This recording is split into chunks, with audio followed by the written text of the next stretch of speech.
오늘 우리 성찬 시간에 특별 찬송한 형제가 김동원 형제죠? 강동원 형제, 강동원 형제. 목소리가 참 좋아요. 제가 하는 말은 칭찬이 아니라 내가 대한민국 성악 팀들을 데리고 22년 동안 전 세계를 댕기시라고 우리나라 최고의 탑나치더라고. 아주 좋은 목소리를 가지고 있어요. 바리톤. 아마 열심히 하면은 세계적인 바리톤이 되겠다라고 하는 그런 생각이 듭니다. 근데 오늘 좀 당분간 섭섭한 것이 우리 강동원 형제가 좀 몹시 아파요. 그래서 치료를 위해서 우리 찬양을 좀 쉰다고 그러는데 빨리 치료받고 돌아와서 우리 교회가 세계적인 바리톤을 배출할 수 있도록 기도하고 노력하시기를 기도하겠습니다. 예.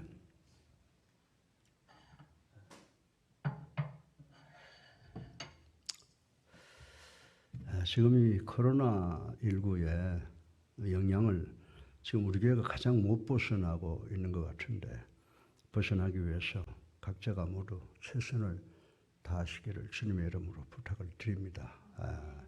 여러분들 세상에 믿을 게 아무것도 없어요. 우리 주님밖에 믿을 게 없어요. 기도하시면 우리의 영과 육 모든 것을 하나님께서 축복해 주실 줄로 믿으시기 바랍니다. 개인이 나하고 친하고 가까운 것이 문제가 아니에요. 하나님하고 내가 어떤 관계를 맺느냐라고 하는 것이 중요하다라고 하는 것입니다. 그래서 오늘 여러분들 제가 미국에 출장 가기 전에 가정의 달이라서 하나님께서 거룩한 가치의 가정과 남자를 만드신 이유와 여자를 만드신 이유에 대해서 제가 연속으로 말씀을 드렸습니다. 그러나 오늘이 성령 강림의 주일이지만 아직도 가정의 마지막 주일이 돼서 자녀와 부모님과 교육에 대해서 생각해보고 성령에 관한 설교는 제가 다음 주일에 준비 많이 해서 여러분과 함께 은혜 받는 시간을 갖겠습니다. 이제 우리 이 출애굽기 20장 5절로 6절까지를 우리 한번 다 같이 읽어보겠습니다. 5절부터 6절까지 한번 같이 읽어보겠습니다. 시작. 그것들에게 절하지 말며 그것들을 섬기지 말라. 나 내 여호와는 질투하는 하나님인즉 나를 미워하는 자의 죄를 갚되 아버지로부터 아들에게 3, 4대까지 이르게 하거니와 나를 사랑하고 내 계명을 지키는 자에게는 1000대까지 은혜를 베푸느니라. 아멘. 그런데 이 본문 말씀을 잘못 이해하면 우리는 조건부적이고 무서운 잘못된 하나님을 섬긴다는 오해가 있을 수 있다고 저는 말씀을 드리는 것입니다. 그리고 여러분 중에 목사님, 하나님께서는 할아버지의 죄를 자녀들과 손주들과 자자손손에게까지 벌 주시는 분이십니까? 라고 질문하고 싶은 분들이 계실 줄로 압니다.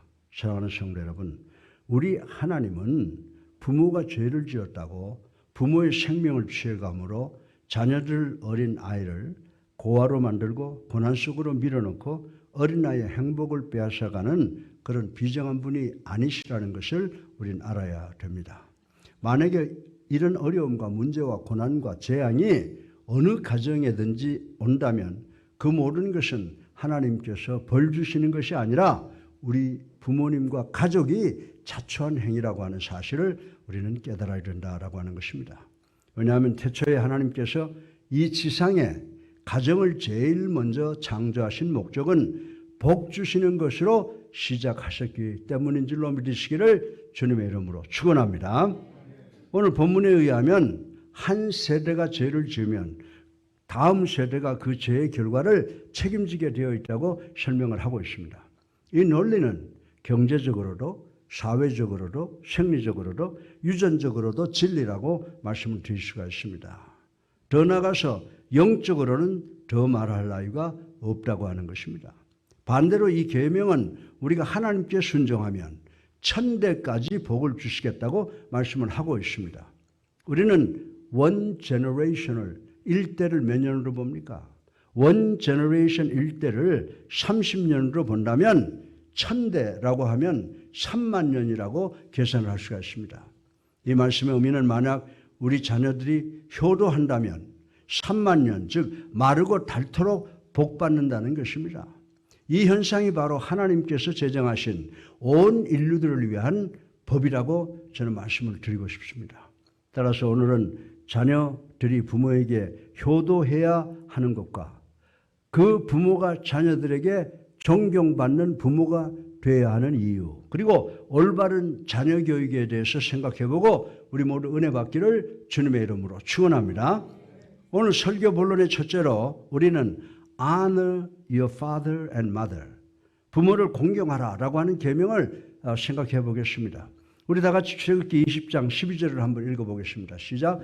내 부모를 공경하라. 그리하면 내 하나님 여호와가 내게 준 땅에서 내 생명이 길리라. 아멘. 그러나 우리가 구약 성경과 신약 성경을 비교해 보면 이 계명을 보는 시각이 각각 다르다라고 하는 것입니다. 먼저 구약 성경 욥기에 보면 자녀들을 부모의 재산으로 개인 소유물로 생각했었음을 알 수가 있습니다. 욥이 제일 먼저 은행에 가서 현금과 부동산 등등을 확인한 것이 아니었고 자기 자녀들의 생사에 대한 절대권을 쥐고 있는 것을 보면은 욥은 자녀들을 개인 소유로 생각했다라고 하는 것을 우리는 알 수가 있는 것입니다. 그리고 창세기 22장 1절로 12절에 보면 아브라함이 하나님께 이삭을 희생제물로 드리려 했으나 하나님께서 중지시킴으로 희생 제사를 드리지 않았다고 하는 것 우리 잘 알고 있습니다.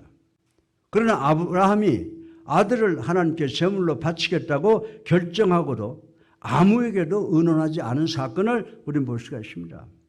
그리고 사사기 11장 31절에 입다가 암몬 족속과 전쟁에서 승리하고 돌아올 때 자기 집 대문에서 처음 나온 사람을 하나님께 바치겠다고 소원 기도를 했습니다. 그런데 처음 나온 사람은 바로 자신의 사랑하는 무남 동료 딸이었는데 그 누구와도 의논 없이 그 딸을 하나님께 바쳤다고 하는 성경 말씀이 기록되어 있습니다. 따라서 구약 성경에서의 자녀는 부모의 소유물의 하나였음을 우리는 알 수가 있습니다. 반대로 신약 성경에서는 여자나 아이들의 지위를 높이 올려놓으신 것을 볼 수가 있습니다. 우리 다 같이 마태복음 18장 6절을 읽어보겠습니다. 시작. 누구든지 나를 믿는 이 작은 자 중 하나를 실족해 하면 차라리 연자맷돌이 그 목에 달려서 깊은 바다에 빠뜨려지는 것이 나으니라. 아멘. 왜냐하면 하나님께서 당신의 형상으로 어린 생명을 지으셨기 때문이라고 하는 것입니다. 우리 다 같이 에베소서 6장 1절을 한번 다시 읽어보겠습니다. 시작. 자녀들아 주 안에서 너희 부모에게 순종하라. 이것이 옳으니라. 아멘. 이 말씀의 의미는 자녀들아 부모님이 하라는 것은 무엇이든지 하라는 의미입니다. 그런데 이 말씀에 보면은 주 안에서 너희 부모를 공경하라는 분명히 한계가 있음을 우리는 볼 수가 있습니다. 이 말씀의 의미는 여러분이 여러분의 부모님을 공경하면 하나님께서 기뻐하시고 여러분이 드리는 예배를 다 받아주시겠다라고 하는 말씀이라고 하는 것입니다. 그러나 여러분 중에 목사님 나는 언제나 순종을 잘합니다 라고 교만하게 자만하는 분이 계시는지 모르겠습니다. 그러나 순종이라고 하는 것은 그냥 되는 것이 아니라 우리가 학습을 통해서 배우는 것인 줄로 믿으시기를 주님의 이름으로 축원합니다. 사랑하는 성도 여러분, 자녀들 잘 들으시기 바랍니다. 주 안에서 순종하는 것은 기쁜 일입니다. 더 나아가서 특권입니다. 사실 여러분들에게 순종하라고 아무도 강요하지 않으나 부모님에게 순종하면 여러분에게 대단한 유익이 있을 것을 성경은 지적을 하고 있다라고 하는 것입니다. 사랑하는 자녀들이여, 여러분이 부모님 아래 순종하면 여러분의 가정에 새로운 분위기가 만들어질 줄로 믿으시기 바랍니다. 여러분은 여러분의 부모님들로부터 더 많은 자유를, 더 많은 허용을, 그리고 더 많은 소유를 얻게 될 것이라고 성경은 우리들에게 가르쳐주고 있습니다. 더 나아가서 여러분은 엄청난 기쁨을 얻게 되고 강 같은 평화가 여러분에게 몰려오게 될 것입니다. 그러나 부모님에게 순종한다는 것은 어린 자녀들에게는 대단히 어려운 일이라고 하는 것을 우리는 잘 알고 있습니다.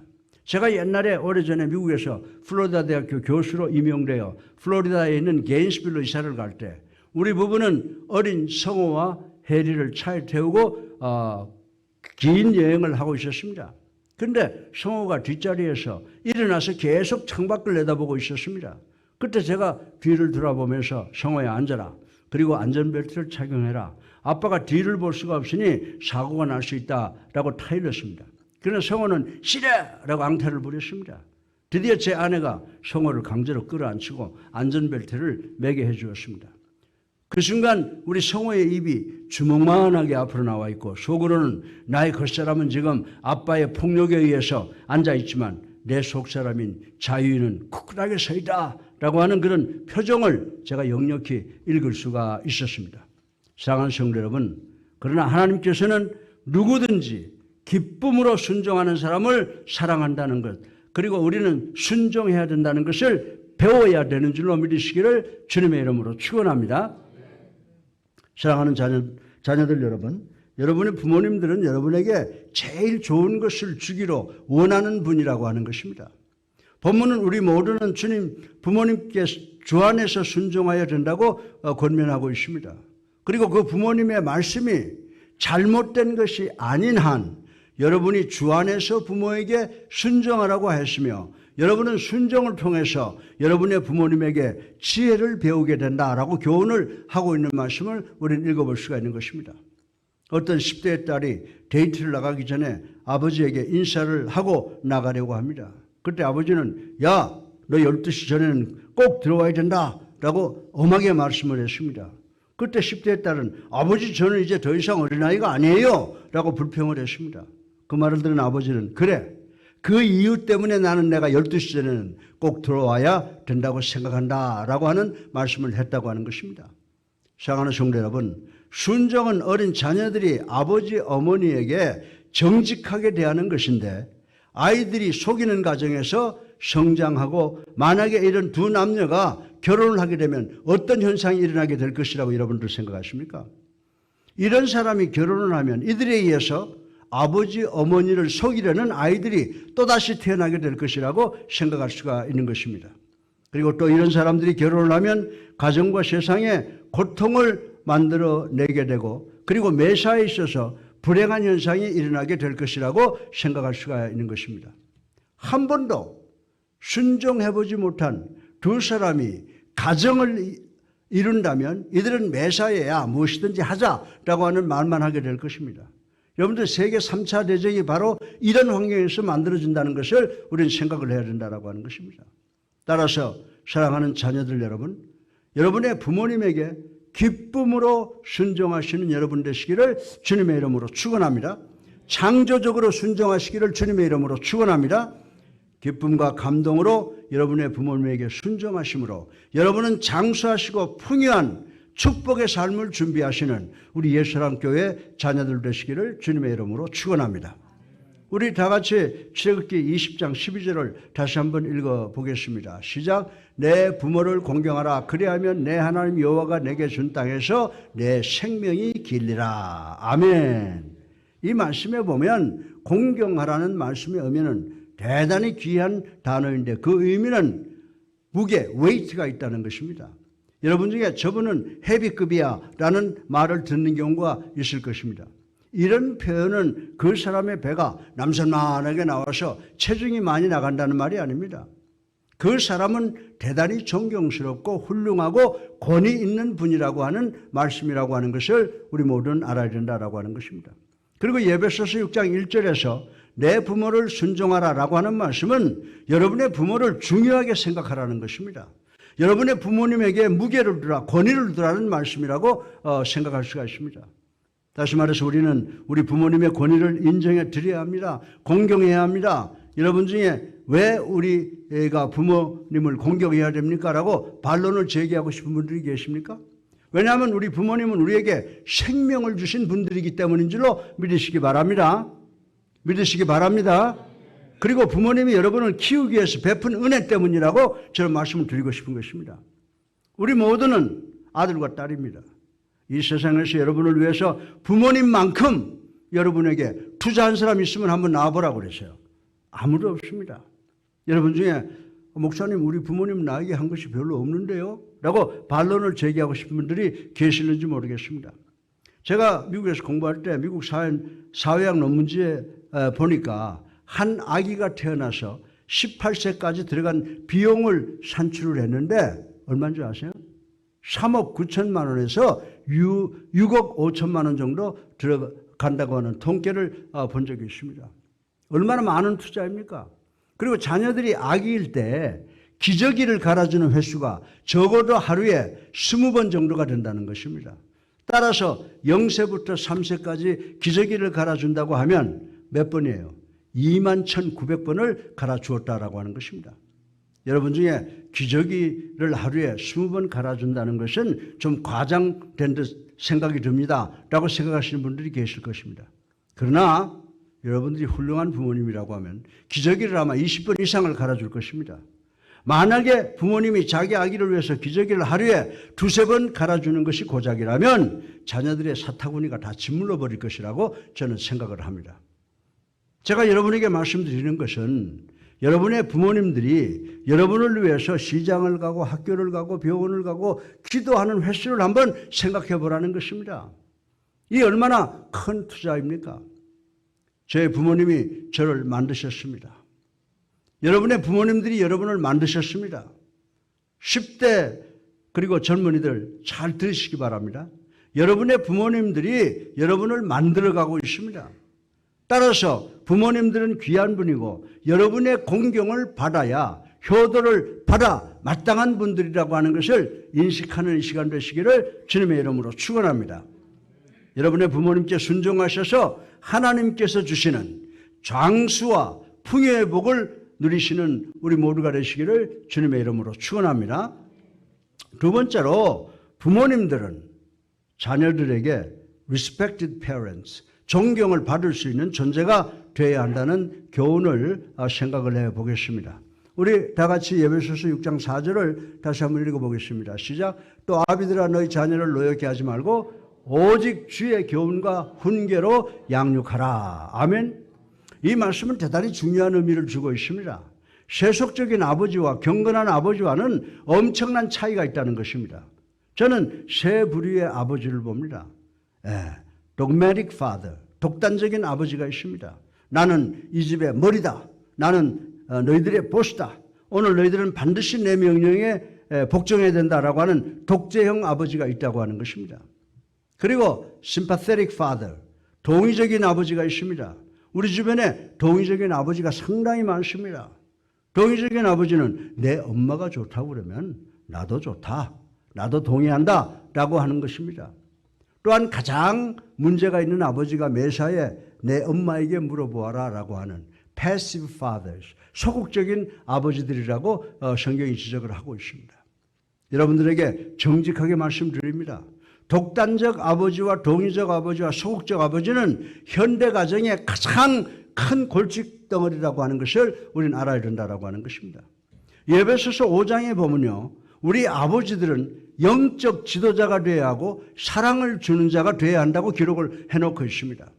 지도자가 된다라고 하는 말은 여러분이 여러분의 가정의 대주주가 되어야 한다는 의미는 아니고 여러분 모두가 삶에 있어서 자녀들에게 샘플, 표본이 되어야 된다고 하는 말씀이라고 하는 것입니다.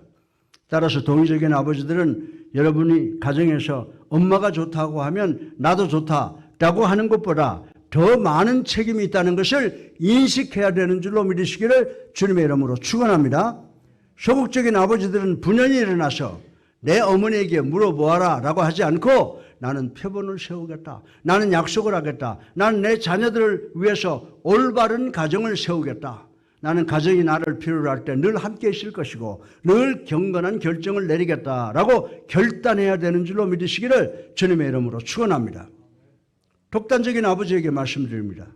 이 세상에 사회에서나 회사에서 직장에서나 교회에서나 가정 안에서나 그 어느 것을 보아도 여러분들의 압제를 받을 존재가 이 땅에는 없다는 것을 우리는 깨달아야 되는 줄로 믿으시기 바랍니다. 나는 사장이다. 내가 내 보스다. 내가 법이다. 내가 이 회사를 이곳을 운영하는 사람이다. 네가 내 말을 듣지 않으면 내 목이 당장 날아갈 것이다 라고 합니다. 그러나 이 세상에 이렇게 여러분과 제 마음대로 할 곳은 아무 데도 없다고 하는 것을 우리들은 깨달아야 되는 줄로 믿으시기를 주님의 이름으로 축원합니다. 여러분 중에 이런 것이 지도력이라고 생각을 하는 분이 계십니까? 이런 것은요, 100만 원짜리 수표를 붙여서 버려도 거지도 주워가지 않는다라고 하는 것입니다. 따라서 우리가 예배소서를 읽어보게 되면 여러분은 가정 안에서 아버지로서 어머니로서 영적 지도자로서 자식을 사랑하며 살라고 하는 권면이 있음을 명심하고 또 명심하시는 우리가 되기를 주님의 이름으로 축원합니다. 그러나 부모님 여러분도 잘못했으면 자녀들이라고 해도 용서를 구할 줄 알아야 된다고 성경은 이야기를 하고 있습니다. 내가 잘못했다고 할 수가 있어야 합니다. 사랑으로 접근해야 합니다. 아내가 여러분 남편을 내조해 주는 것처럼 여러분 남편들도 아내를 외조해야 된다고 저는 생각을 합니다. 그리고 사랑으로 자녀를 훈련시켜야 된다고 하는 것입니다. 여러분은 경건한 아버지가 되셔야 됩니다. 이 아버지가 어떻게 기능을 하는가를 보시기 바랍니다. 에베소서 6장 4절 상반절에 보면 뭐라고 말했어요? 또 아비들아 너희 자녀를 노엽게 하지 말고 라고 했습니다. 여러분들은 아버지이든 어머니이든 올바른 모습을 아이들에게 보여주어야 된다라고 하는 말씀인 것입니다. 여러분 부모님들이 완벽한 행위만 강조하는 의식주의적 부모들이라면 여러분의 자녀들은 영적으로 감성적으로 문제가 많은 자녀들로 성장하게 될 것입니다. 성경적인 의식주의와 권위주의가 우리 가정에서 우리 자녀들 모두를 하나님으로부터 멀리 도망가게 하는 경우가 비일비재하다는 것을 우리는 알아야 된다고 하는 것입니다. 우리 주변에는 다른 종교를 비롯해서 젊은이들을 유혹하는 JMS 같은 이단들이 수없이 많이 있는데 이들과 관계를 맺은 젊은이의 대부분은 한때는 완벽한 행위를 강조하는 의식주의적, 권위주의적 기독교 가정의 자녀들이었다고 하는 놀라운 사실을 알게 되는 경우가 많이 있다고 하는 것입니다. 사랑하는 성도 여러분, 기독교는 여러분이 무엇을 하느냐 하지 않느냐에 의해서 결정되거나 정의되는 것이 아닙니다. 그러나 제가 말씀드리는 것은 많은 부모님들이 지나치게 너무 무거운 짐을 스스로 지고 있다고 하는 것을 부인할 수가 없다고 하는 것입니다. 여러분들은 여러분의 자녀들을 너무 지나치게 간섭하고 매사에 지시함으로 여러분들의 자녀들을 노엽게 하는 경우가 많이 있다고 하는 것입니다. 요즘 뉴스를 보니까 우리나라의 명문대 서울대학이나 카이스트 학생들이 그 과중한 학습량을 감당하기가 힘들어 심신이 매우 지쳐있고 그 중에는 신경정신과 치료를 받는 학생들이 늘어나고 심지어는 자살하는 경우까지 늘어난다고 보도한 것을 읽어볼 수가 있습니다. 사랑하는 성도 여러분, 여러분의 자녀들로부터 한 발씩만 좀 물러나시길 바랍니다. 여러분의 자녀들을 노엽게 하지 마시기를 바랍니다. 에베소 6장 4절에 보면 또 아비들아 너희 자녀를 노엽게 하지 말고 오직 주의 교양과 훈계로 양육하라 라고 말씀을 하고 있습니다. 사랑하는 여러분, 이 훈계, 디스플린의 의미가 무엇인지 아십니까? 훈계는 한계적 사랑이라고 하는 것입니다. 사랑은 사랑인데 한계와 제한이 있다라고 하는 것입니다. 이것이 바로 디스플린, 훈계라고 성경은 우리들에게 가르쳐주고 있습니다. 전 어릴 때 잘못해서 우리 어머니에게 꼬지 피고 우리 아버지에게 매를 맞던 것을 지금도 생생하게 기억을 합니다. 그러나 우리 부모님의 훈계가 있었기에 오늘의 제가 있었다고 저는 확실하게 믿습니다. 제가 어릴 때 우리 부모님을 평가하라고 하면 아마도 가장 낮은 점수를 드렸을 것입니다. 그러나 지금 우리 부모님을 평가한다면 최고의 점수를 드립니다. 우리는 우리 부모님께서 저에게 매우 엄격했다고 저는 생각을 합니다. 그래서 우리 부모님이 신발짝 같으면 다른 부모님과 바꿨으면 좋겠다라고 생각했던 적이 한두 번이 아니었습니다. 전 어릴 때 다른 아이들이 하는 것을 하려면 언제나 제지당하고 거절당했던 적이 한두 번이 아니었습니다.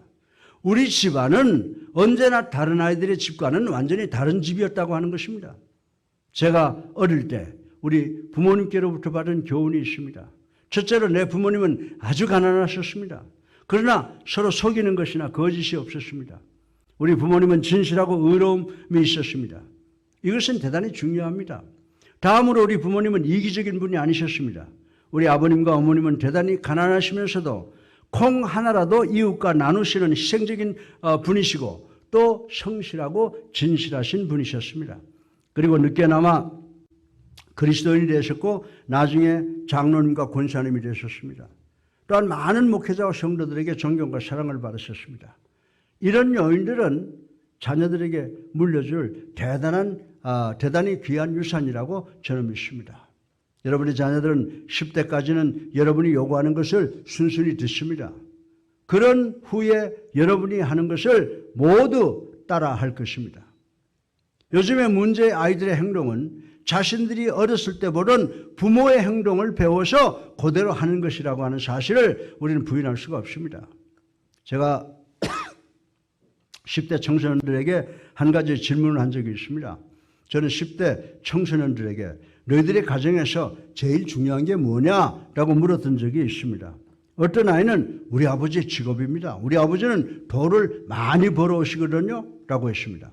어떤 아이들은 휴일입니다. 우리는 휴일만 되면 주일이든 뭐든 상관없이 모두 들로 산으로 강으로 바다로 나가느라 정신이 없습니다. 우리 집에서 가장 중요한 것은 휴일입니다 라고 하는 것을 이야기하는 것을 들었습니다. 또 어떤 아이들은 우리 어머니의 아름다움입니다. 우리 어머니의 아름다움이 제일 중요합니다 라고 말을 합니다. 그러면 제가 오늘 이 자리에 앉아 계신 여러분에게 묻겠습니다. 여러분과 여러분의 가정에 있어서 최고가 무엇입니까?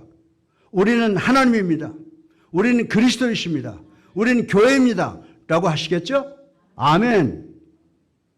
아멘. 그러나 여러분의 자녀들은요, 여러분의 속내를 다 알고 있습니다. 여러분의 자녀들은 여러분의 진실에 대해서 엉뚱한 반응을 할 것입니다. 따라서 부모님들이시여 여러분의 자녀들을 노엽게 하지 마시기를 주님의 이름으로 축원합니다. 훈계는 사랑에 의해서 만들 수 있는 바로메타인 줄로 아시고 여러분들의 자녀들을 사랑으로 양육하시는 여러분 되시고 자녀들에게 잘못을 사과할 수도 있는 우리 부모들이 되시기를 주님의 이름으로 축원합니다. 실제로 마지막으로 The importance of raising children, 자녀 양육의 중요성에 대해서 생각을 해보겠습니다.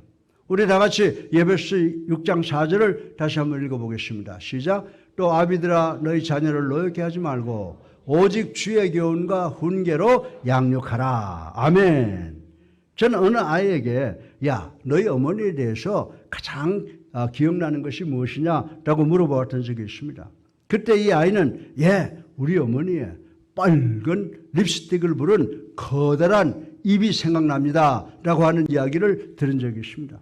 부모님들이요, 여러분의 자녀가 새빨갛고 커다란 입을 기억하게 하지 마시고 늘 자녀의 사정을 잘 들어주는 어머니의 자애스러운 길을 기억하게 하시는 우리 성도님들 되시기를 주님의 이름으로 축원합니다. 여러분들은 강의하기를 좋아합니다. 그러나 강의보다는 여러분의 행위를 자녀들에게 보여주는 것이 되게 해야 된다라고 하는 것입니다. 그것이 더 효과적이고 그것이 더 영향력이 강하다라고 하는 사실을 우리는 깨달아야 됩니다. 부모님들이요, 여러분의 자녀들에게 세 가지의 기본적인 것을 가르쳐 주시길 바랍니다. 먼저 여러분은 자녀들에게 realistic concept, 현실적 개념을 가르쳐 주어야 된다라고 하는 것입니다. 사랑하는 부모님들이요, 여러분 부모님들이 자녀들에게 세상을 어떻게 보는가, 창조의 질서를 어떻게 보는가입니다. 여러분은 천둥 번개가 칠 때 기겁을 하고 이불 속으로 들어가십니까? 여러분의 자녀들이 일기에 어떻게 반응한가를 한번 생각해 보시길 바랍니다. 여러분 중에 이런 것을 생각해 본 분이 계시기나 하는 것입니까? 만약에 여러분이 부정적인 분이시면 여러분은 운동 경기에 가면요, 선수들이 만들어낸 기가 막힌 묘수는 관과하고 실수한 것만 골라서 생각을 해봅니다. 또 교회에 가면 문제만 골라서 보게 됩니다. 보기 원치 않는 것만 골라서 보게 됩니다. 사람이 모인 곳에 가면 좋은 것, 잘한 것은 다 접어두고 주변 사람들에게 여기 문제 있는 것 좀 보세요. 저기 문제 있는 것 좀 보세요. 라고 철랑거리면서 주변을 도는 사람들이 많이 있다고 하는 것입니다. 여러분의 자녀들은 여러분의 행위를 통하여 현실적 개념을 배우게 된다고 하는 것입니다. 우리의 삶, 세상, 옳고 그름, 사람과의 인간관계 등등이 바로 우리가 당면하는 현실적 개념이라고 하는 사실을 우리는 알아야 된다고 하는 것입니다. 어린아이들은 현실적 개념을 우리 부모들의 행위를 통해서 보게 되는 줄로 믿으시기를 주님의 이름으로 축원합니다. 여러분이 이 개념을 자녀들에게 잘 가르쳐야 됨을 명심하시기를 주님의 이름으로 축원합니다. 그리고 여러분의 자녀들에게 the concept of mighty God, 하나님에 대한 개념을 올바르고 정확하게 가르쳐야 되는 줄로 믿으시기 바랍니다. 하나님은 높은 곳에 계셔서 산타클로스 할아버지처럼 여러분이 필요한 것이 있을 때마다 나타나셔서 여러분의 문제를 해결해 주신다고 생각하십니까? 이런 것이 여러분의 하나님에 대한 개념입니까? 그렇다면 여러분의 자녀들도 하나님을 그렇게 본다는 것입니다. 여러분은 하나님을 경찰같이 보십니까? 당신은 속도 위반을 했습니다. 차선 위반을 했습니다. 내가 티켓을 떼겠습니다. 내가 당신을 감방에서 재우겠습니다. 여러분은 정신을 차리고 올바르게 살아야 됩니다.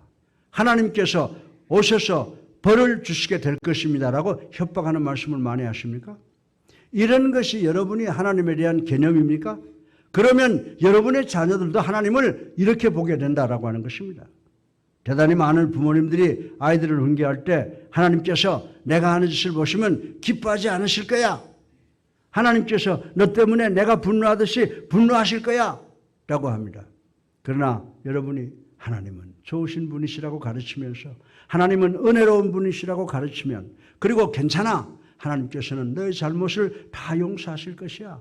그러나 다음부터는 이런 짓 하지 말아라 라고 권면을 해야 된다라고 하는 것입니다. 그리고 너는 예쁘고 이 세상에서 가장 귀한 존재다라고 머리를 쓰다듬으면서 다독거려야 된다라고 하는 것입니다. 여러분의 자녀는 여러분의 행위를 통해서 하나님에 대한 개념을 배우게 되는 줄로 믿으시기를 주님의 이름으로 축원합니다. 다시 여러분은 올바른 하나님의 개념을 여러분의 자녀들에게 가르쳐야 됨을 다시 한번 명심하시기를 주님의 이름으로 부탁을 드립니다. 또한 여러분은 자녀들에게 the self concept, 자아적 개념을 가르쳐야 된다라고 성경은 이야기를 하고 있습니다. 여러분의 자녀들은 여러분 부모님의 행위를 통해서 자신들에 대한 개념을 세우게 된다는 것입니다. 여러분의 자녀들은 어떻게 자기 자신을 보고 있습니까? 여러분은 자신에 대하여 열등의식을 갖고 있는 자녀가 있는 것을 아십니까?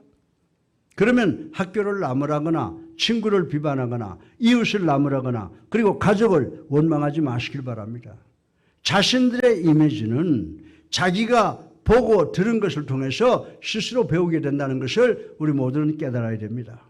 이들의 이미지는 자신이 존경받는다는 것과 권위가 있다는 것 그리고 중요하다고 생각하는 것에 의해서 결정이 된다라고 하는 것입니다. 그러나 어린 아이들의 이런 기준과 잣대는 여러분 부모의 행실을 통해서 습득하고 배우게 된다고 하는 것입니다. 이 사실을 알고 나니까 무섭지 않습니까? 이 세 가지를 부모님들은 어린 자녀에게 반드시 가르쳐야 됩니다. 부모님 여러분은 여러분 자신을 거울로 한번 보시기 바랍니다.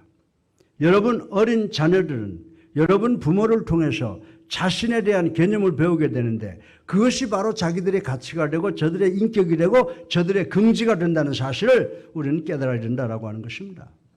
사랑하는 부모님, 여러분은 여러분의 자녀들에 의해서 존경과 공경을 받을 만한 대상이 되어야 됩니다.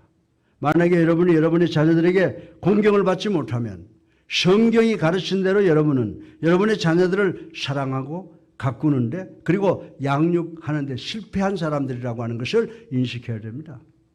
제 마지막 권면은 부모님 여러분 서두르시기 바랍니다. 자녀들에게 알리시길 바랍니다. 우리는 그렇게 많은 시간을 갖고 있지는 않습니다.